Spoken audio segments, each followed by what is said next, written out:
morning world, good morning Philippines. I am Azia John Naganal and I am Ezekiel C. Coronado. You are watching GRP1 News Today. Today, we bring you the latest and most important stories from around the country and across the globe. From national headlines to local updates, we'll keep you informed on the issues that matter most. Let's begin with our top story. 5.7 magnitude aftershocks strikes offshore Davao Oriental.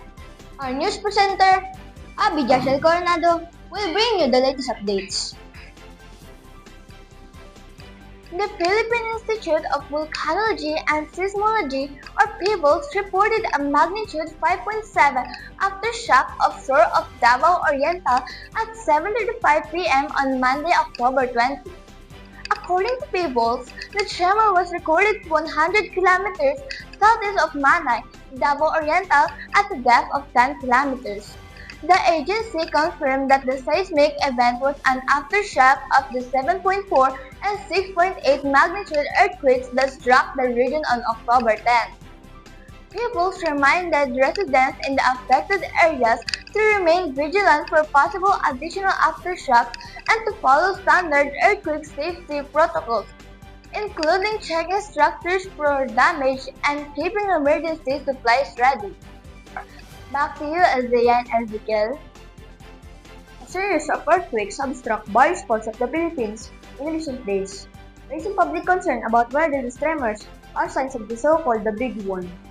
Joining us today to talk about this matter is Mr. David Reyes from PHIVOLS in behalf of Dr. Teresito Bacalcol, the Director of PHIVOLS. Mr. Reyes, thank you for taking the time to be with us. Thank you, Ezekiel. In behalf of Teresito C. Bacolcol, we would like to clarify that those recent quakes in different parts of the country are separate events and not directly connected to the West Valley Fault, the fault line expected to generate the big one.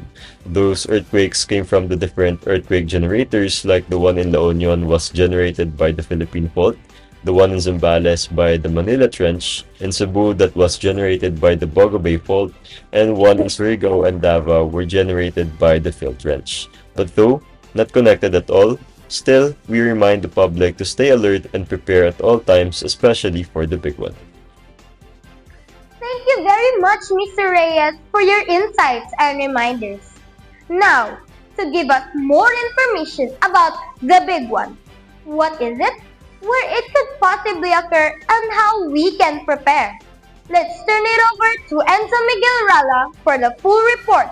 Enzo?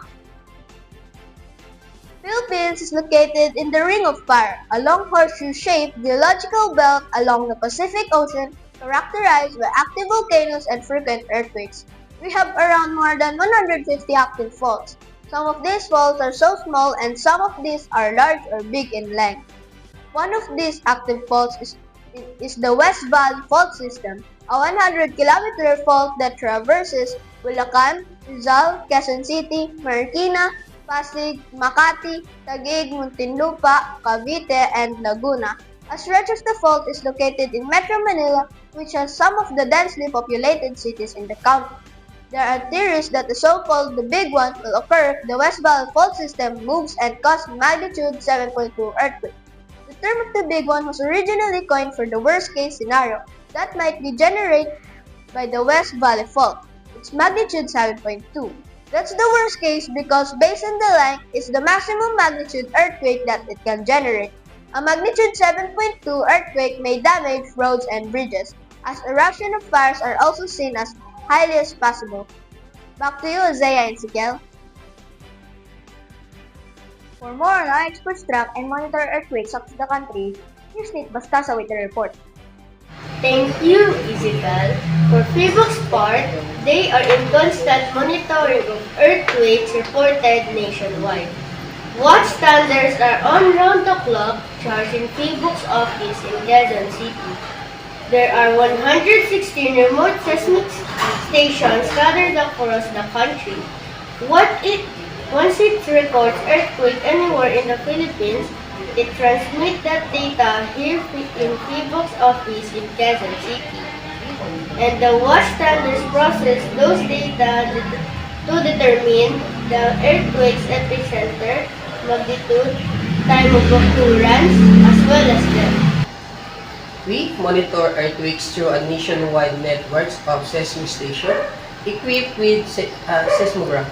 This instrument detect vibration of the ground even those weak by people.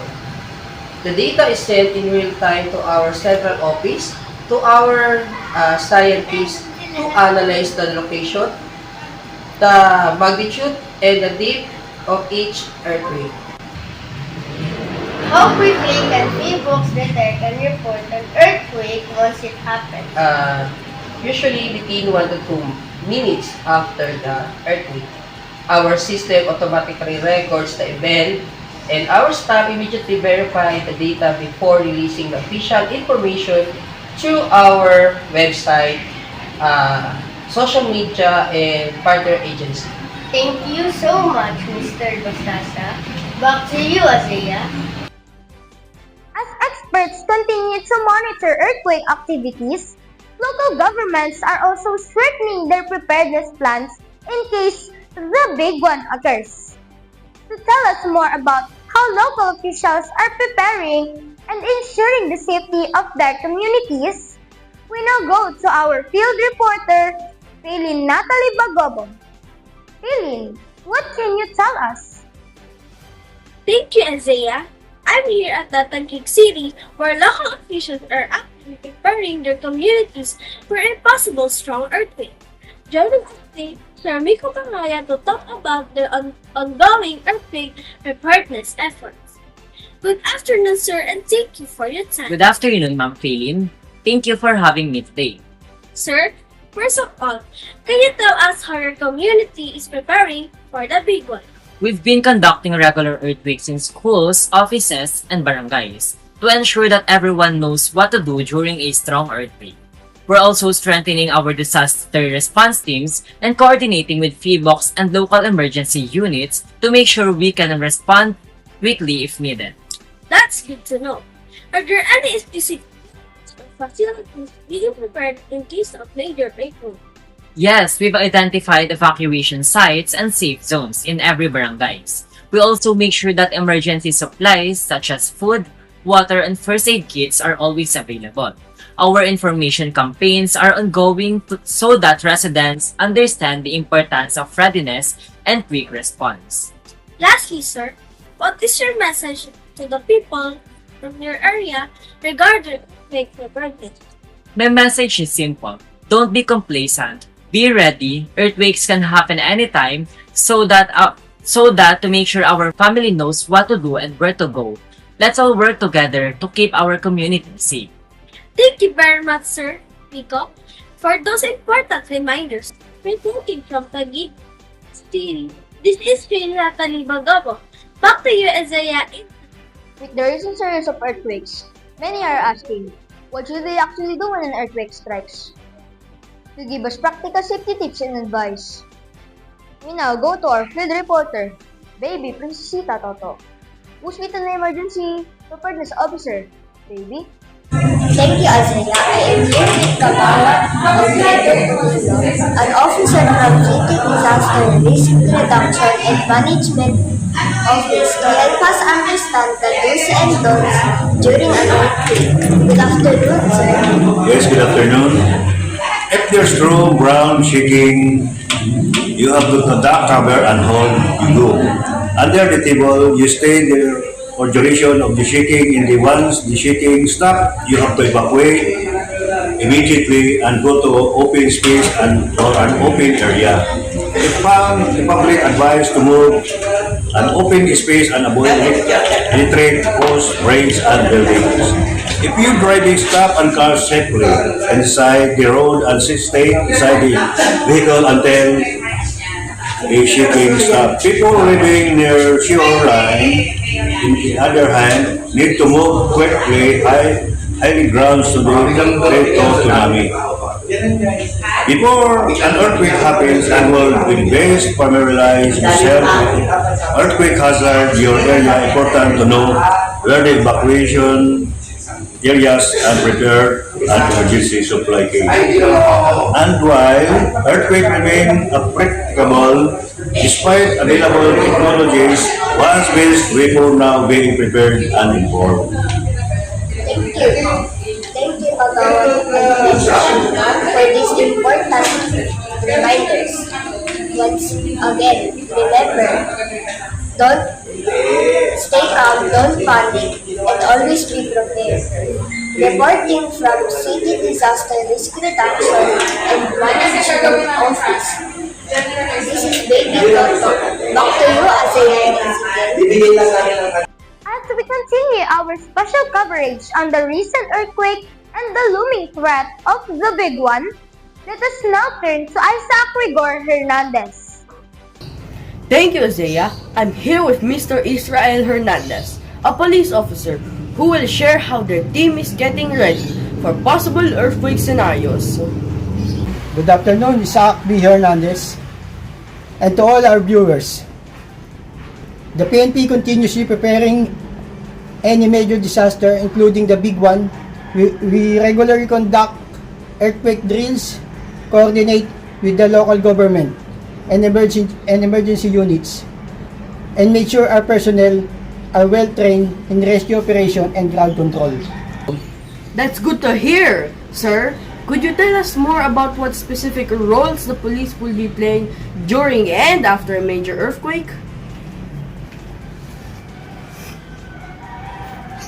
Our main priorities will be maintaining peace and order, securing evacuation areas, and rescue and relief operations. We also ensure the traffic flow remains clear for ambulance, rescue vehicles, and will be patrolling communities to prevent looting or panic.